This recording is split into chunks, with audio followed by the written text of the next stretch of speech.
Ja, sag einmal, was tust denn du da? Du wolltest doch Plätzl bauen. Ja, genau, das wollte ich. Aber meinst du, ich hätte diese vermaledeiten Ausstecher gefunden? Ja, bin ich irgendwann auf die Idee gekommen, ich könnte doch als Form auch die Kronkorken vom Bier hernehmen.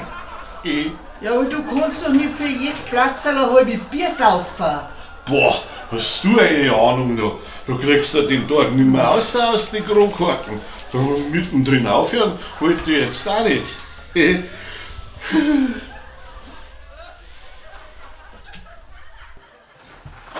Da schau her, frisch aus dem Backofen. Rudis erste selber gemachte Plätzl. Ui, da freue ich mich aber schon.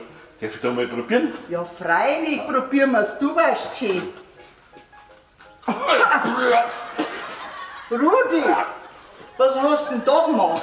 Die waren doch alle nach Rezept. Ja, leck. Die schmecken ja fast wie ein Schnupftabak.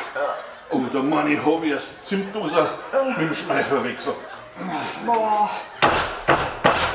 Ja, was tust du denn? Ja, wenn man schon nicht fressen kann, dann schnupf es halt.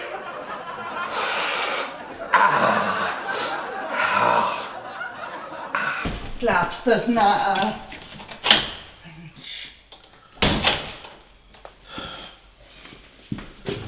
Was suchst du denn? Ja, die Ausstecher suche ich für meine Plätzl. Ich hab einen Tag schon fertig und finde die scheiß Ausstecher nicht. Ja, aber du fragst dann nicht einfach. Die? Als wenn du das wüsstest. In der Speissanz.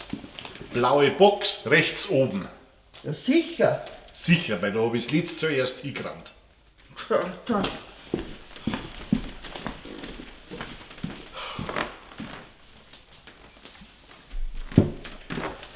Also ich finde da nix. Wahrscheinlich hast du es wieder irgendwo hingerammt und weißt es nicht mehr. Gib's doch einfach zu. Dick.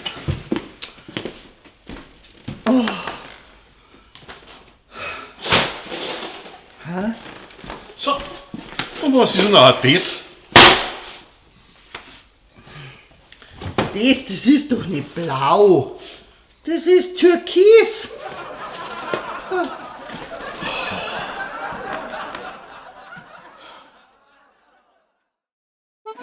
Bayern Comedy wird unterstützt durch die private Landbrauerei Schönrau.